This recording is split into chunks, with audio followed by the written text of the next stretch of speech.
Deer friends, welcome to chemosphere by Moumita. আমি কেমিস্ট্রির কিছু বেসিক কনসেপ্ট নিয়ে ডিসকাস করব।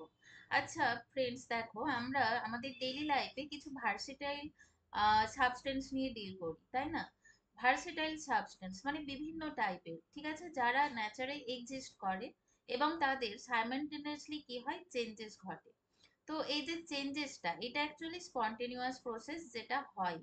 যেমন ধরো কিছু এক্সাম্পল আমি দিই, যেমন কার্ড ফর্মেশন ফ্রম মিল্ক, মানে দুধ থেকে যে দই তৈরি হচ্ছে লং টাইম রেখে দেওয়ার পরে। অ্যান্ড ধরো রাস্টিং অফ আয়রন, এটাও লং টাইম পরে দেখা যায় যে লোহার ওপরে মরচে পড়ছে। তো এরকম অনেক কিছু এক্সাম্পল আছে। এই যে সব ঘটনাগুলো ঘটছে, এর পেছনে সায়েন্সটা কি সেইটাই আমরা কিন্তু বেসিক কেমিস্ট্রিতে পড়ে থাকি বা আলোচনা করে থাকি। তো দেখো এই যে তোমার বেসিক কনসেপ্ট যেটা, প্রথমেই আমি যেটা বলবো যে কেমিক্যালি যে কম্বাইন্ড হয় এলিমেন্ট, ঠিক আছে, তার উপর বেস করে আমি তোমাদের কিছু ইনফরমেশন দিতে চাই। তো এই যে ল গুলো, এই লটাকে আমরা বলি লস অফ কেমিক্যাল কম্বিনেশন, ঠিক আছে, মানে রাসায়নিক সংযোগ সূত্রাবলী। তো এই যে সূত্রগুলো দেখতে পাচ্ছ এখানে, পাঁচটা সূত্র এখানে দেওয়া আছে, ঠিক আছে। কি কি? Law of conservation of mass, law of constant proportion, law of multiple proportion, law of reciprocal proportion and Gay-Lussac's law of combining volume. তো ল অফ কেমিক্যাল কম্বিনেশন বলতে অ্যাকচুয়ালি আমরা কি বুঝছি, ধরো যে দুই বা ততোধিক যে পদার্থ তারা যখন কেমিক্যালি কম্বাইন করছে, মানে একটা রাসায়নিক বিক্রিয়ায় অংশগ্রহণ করছে, দিয়ে নতুন একটা পদার্থ বা নতুন একটা কম্পাউন্ড তৈরি করছে। তো এইগুলো কি করে, এগুলো কিছু সূত্র মেনে চলে, কিছু লস এগুলো ওবে করে চলে, এমনি এমনি হয়ে যায় না। সেই লস গুলোই আমি তোমাদের ডিসকাস করব। পাঁচটা ল দেখো আমি অলরেডি নাম বলে দিয়েছি। তো চলো আজকে আমি তোমাদের যেটা একদম ফার্স্ট যেটা আছে, ঠিক আছে, একদম first law, law of conservation of mass, এটা ডিসকাস করব।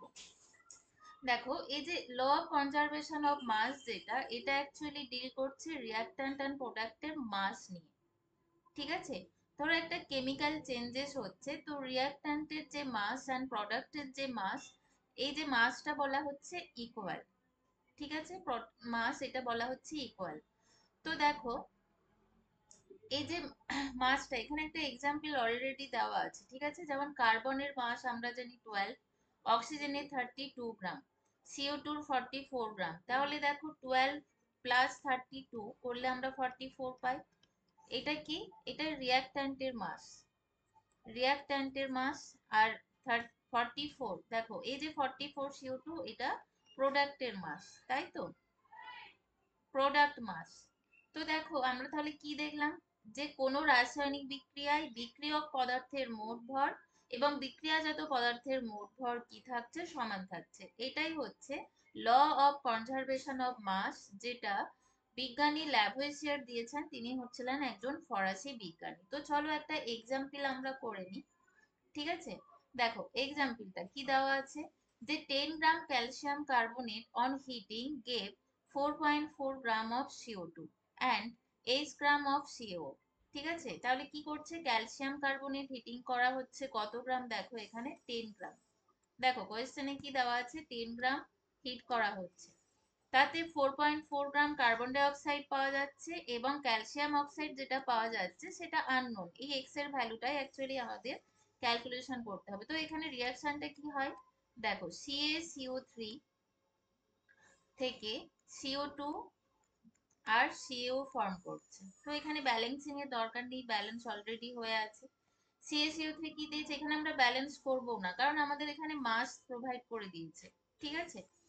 দেখো 10 গ্রাম CaCO3 তোমার রিয়াক্ট করছে, এটা হিট করার পরে এখানে কি দেওয়া আছে, হিট দেওয়া আছে, কার্বন ডাই অক্সাইড 4.4 গ্রাম, ঠিক আছে, আর CO X ধরে নিয়েছি। তাহলে ক্যালকুলেশন কি করে করব, তাহলে X ইকুয়াল টু কি হবে, according to law of conservation of mass আমরা বলতে পারি, তাহলে 10 মাইনাস 4.4 মানে 5.6 গ্রাম সিএও কি করবে, এখানে ফর্ম করবে, ঠিক আছে। এটাই হচ্ছে law of conservation of mass. আমি নেক্সট দিন আবার নেক্সট যে লটা আছে সেটা নিয়ে আমি ডিসকাস করব। ওকে, তো আজকে এই পর্যন্তই।